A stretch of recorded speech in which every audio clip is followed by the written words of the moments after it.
Is NDA the only career option after Sainik School? Hello cadets, welcome to Adda 24/7 Military School channel। और आज के इस छोटे से सेशन में हम देखेंगे कि सैनिक स्कूल के बाद और क्या क्या करियर अपॉर्चुनिटीज रहती है एक बच्चे के पास एनडीए के अलावा। एनडीए तो है ही, हम सबको पता है एनडीए तो है ही, बट उसके अलावा सैनिक स्कूल एक बच्चे को कैसे और अलग अलग करियर अपॉर्चुनिटीज के लिए तैयार कर देता है। तो चलिए देखते हैं हम। सबसे पहले सैनिक स्कूल, हमें पता है सैनिक स्कूल एक्चुअली में क्या क्या स्किल्स एक बच्चे में ऑलरेडी डेवलप करवा देता है अपने ट्रेनिंग के जरिए, अपने डिसिप्लिन के जरिए। इतनी सारी क्वालिटीज एक बच्चे में भरती जाती है ताकि वो एक फ्यूचर लीडर बन सके। अब वो कौन सी क्वालिटीज है जो सैनिक स्कूल एक बच्चे में इनकलकेट करती है, क्या क्या है? सबसे पहले डिसिप्लिन। बच्चों को डिसिप्लिन सबसे ज्यादा सिखाया जाता है क्योंकि डिसिप्लिन एक ऐसी चीज है जो हर एक इंसान को सक्सेस तक पहुंचाती है। सबसे पहला डिसिप्लिन सिखाया जाता है सैनिक स्कूल में। उसके बाद लीडरशिप क्वालिटीज डेवलप की जाती हैं। एक बच्चा कल को अगर लीड करेगा किसी ग्रुप को, उसको लीडरशिप क्वालिटीज आनी चाहिए। एक लीडर की जो क्वालिटीज है वो होनी चाहिए बच्चे में। टीम वर्क सिखाया जाता है, एक साथ लोगों को लेकर कैसे काम करना है, ये बहुत जरूरी है। एक फोर्सेस में किसी भी तरीके का फोर्स हो, वो बहुत जरूरी है एक इंसान में टीम वर्क होना ताकि वो दूसरों के साथ मिलजुल के काम कर पाए। टीम वर्क, कॉन्फिडेंस और पर्सनालिटी जैसी चीजें, ये सारी जो क्वालिटीज है ये सैनिक स्कूल एक बच्चे में तैयार करता है। अब हम देखेंगे जो हमारा एक्चुअल मुद्दा है कि हमारे पास एनडीए के अलावा और क्या क्या अपॉर्चुनिटीज है। एनडीए के बारे में हम सबको पता है, नेशनल डिफेंस एकेडमी हमको सबको पता है। नेशनल डिफेंस एकेडमी में जो एलिजिबिलिटी रहती है वो है 10+2 पास स्टूडेंट्स के लिए होता है। उसमें बच्चों के पास फिजिक्स, केमिस्ट्री और मैथ्स मैंडेटरी होता है, होना चाहिए उनके पास। उसके बाद ट्रेनिंग के दौरान उनके जो एनडीए के जो 3 साल होते हैं उनको जो डिग्री प्रोवाइड करी जाती है वो अपने ग्रेजुएशन एनडीए से कंप्लीट करते हैं। उसके बाद जो 1 साल होता है वो अपने रिस्पेक्टिव सर्विस एकेडमी में उनकी ट्रेनिंग होती है। वो आर्मी हो सकता है, वो नेवी हो सकता है, वो एयरफोर्स हो सकता है। तो रिस्पेक्टिव एनडीए के बाद में जो 1 साल की सर्विस एकेडमी होती है वो या तो आर्मी में या नेवी में या एयरफोर्स में बच्चों की ट्रेनिंग होती है। उसके अलावा एनडीए के अलावा और क्या क्या करियर ऑप्शंस है? सबसे पहले ग्रेजुएशन के बाद एक बच्चे का जब ग्रेजुएशन कंप्लीट हो जाएगा उसके पास खुल जाते हैं 2 रास्ते, 2 एंट्री। क्या? एक होता है सीडीएस कंबाइंड डिफेंस सर्विसेज और दूसरा है AFCAT air force common admission test. दोनों ही ग्रेजुएट लेवल के एग्जाम्स हैं और इन दोनों एग्जाम्स को क्लियर करके बच्चे जा सकते हैं सीडीएस कंबाइंड डिफेंस सर्विसेज के थ्रू। बच्चे कौन सी एकेडमी में जा सकते हैं? आईएम में जा सकते हैं, आईएनए में जा सकते हैं, एयरफोर्स एकेडमी में जा सकते हैं और ओटीए ऑफिसर्स ट्रेनिंग एकेडमी में जा सकते हैं। ये 4 अलग अलग एकेडमीज हैं जहां पे सिलेक्शन सीडीएस एग्जाम के थ्रू होता है जो कि यूपीएससी कंडक्ट कराता है।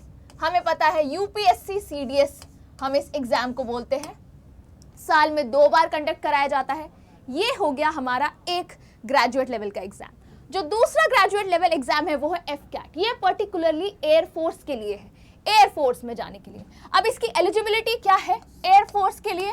इसमें फ्लाइंग, ग्राउंड ड्यूटी, टेक और नॉन टेक दोनों कैटेगरीज रहती हैं। एलिजिबिलिटी होती है मैथ्स जरूर होना चाहिए, मैथ्स और फिजिक्स क्लास 12th में 10+2 12th क्लास में मैथ्स और फिजिक्स होना चाहिए। पर इसका मतलब ये नहीं है कि बायो वाले बच्चे एफकैट नहीं दे सकते, बट वो लोग सिर्फ नॉन टेक के लिए एलिजिबल होते हैं। नॉन टेक्निकल के लिए बायो वाले जिनके पास बायोलॉजी होता है वो सिर्फ नॉन टेक के लिए एलिजिबल होते हैं। अब उसके अलावा हमने देख लिया ग्रेजुएशन लेवल में हमारे पास सीडीएस और एफकैट एंट्रीज थी। उसके अलावा और क्या क्या करियर अपॉर्चुनिटीज रहती है एक सैनिक स्कूल के बच्चे के पास? टेक कमांडर्स देखो हमारे क्या क्या है। IITs में बच्चे जा सकते हैं, NITs में जा सकते हैं, Indian institute of technology, national institute of technology.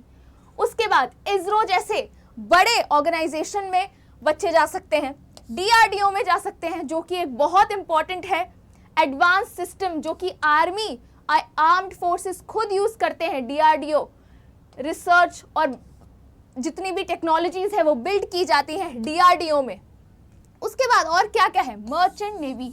Merchant navy एक और अच्छा ऑप्शन है सैनिक स्कूल के बच्चों के लिए, क्योंकि सैनिक स्कूल में जो भी हैबिट्स और जो भी स्किल्स उनमें बच्चों में डाल दी जाती हैं वो ये सारे जगहों में एप्लीकेबल कर होगी और बच्चे इन सारी चीज़ों में अच्छा परफॉर्म कर पाएंगे। इसके अलावा हमारे पास जो हमारे एडमिनिस्ट्रेटिव सेक्टर्स हैं, जैसे कि बच्चे एग्जाम क्लियर करके, हमें पता है नीट का एग्जाम होता है, नीट UG होता है, national eligibility cum entrance test, हमें पता है नीट का जो एग्जाम होता है उसके थ्रू बच्चे AFMC पुणे में जा सकते हैं। आर्म्ड फोर्सेस मेडिकल कॉलेज है ये, AFMC पुणे में नीट UG के थ्रू एडमिशन होते हैं। उसके बाद यहाँ पे बच्चे जा सकते हैं।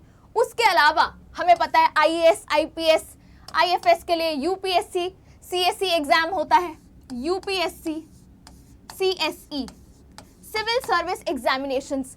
ये एग्जाम क्लियर करके बच्चे इंडियन एडमिनिस्ट्रेटिव सर्विसेज में जा सकते हैं। उसके अलावा भी कि कई सारे फोर्सेज हैं, जैसे CAPF, central armed police forces है, BSF है, हमारे पैरामिलिट्री फोर्सेज हैं, सारे एज असिस्टेंट कमांडेंट्स जा सकते हैं। तो ये सारे अलग अलग अपॉर्चुनिटीज हैं जो एक सैनिक स्कूल के बच्चों को बहुत इजीली वो एग्जाम क्लियर कर पाते हैं, क्योंकि वो सारी चीज़ें, डिसिप्लिन, टीम वर्क, कॉन्फिडेंस, ये सारी चीज़ें और साथ ही साथ नॉलेज। सैनिक स्कूल में पढ़ाई भी इस लेवल की होती है कि बच्चे मैथ्स, साइंस जैसी इंपॉर्टेंट सब्जेक्ट्स में उनका होल्ड इतना अच्छा होता है कि ये सारे एग्जाम्स उनके लिए क्रैक करना इजी हो जाते हैं। इसका मतलब ये नहीं है कि मेहनत नहीं करनी पड़ती है, पर ये सारे एग्जाम्स उनको काफ़ी हद तक एस करने में मदद करती हैं।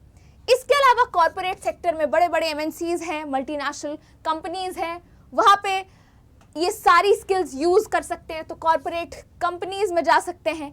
टीचिंग एकेडेमिया, उन्होंने जो खुद स्किल्स अपने अंदर ली है वो हमारे जैसे I am also an educator, अब मैं एकेडेमिया में हूँ, मैं टीचर हूँ, मैं पढ़ा रही हूँ बच्चों को।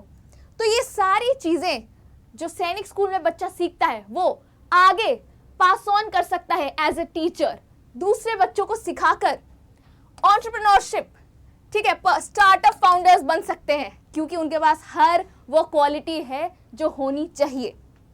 उसके बाद रिसर्च और हायर एजुकेशन के लिए भी सैनिक स्कूल के बच्चे जा सकते हैं। तो बेसिकली सैनिक स्कूल में कुछ स्किल्स इतनी अच्छी सिखाई जाती हैं जो आपको कई एक बड़ा करियर अपॉर्चुनिटी प्रोवाइड करते हैं। तो इसलिए इट्स वेरी इंपॉर्टेंट, कुछ स्किल्स ऐसी होती हैं लाइफ में जो आपको हर जगह काम आती है। कॉन्फिडेंस, टीम वर्क, लोगों से अच्छा बात कर पाना, टीम वर्क, कॉन्फिडेंस जैसे कई सारी चीज़ें, डिसिप्लिन, अपने काम के प्रति श्रद्धा, ये सारी चीज़ें कुछ ऐसी स्किल्स हैं जो अगर एक इंसान में रहेंगी तो वो हर जगह अच्छा करेगा, वो जहाँ भी जाएगा अच्छा करेगा।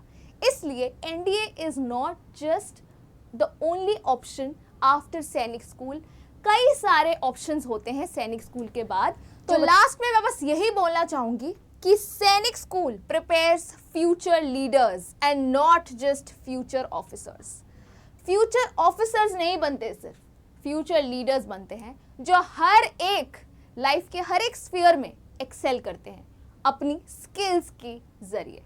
Thank you so much.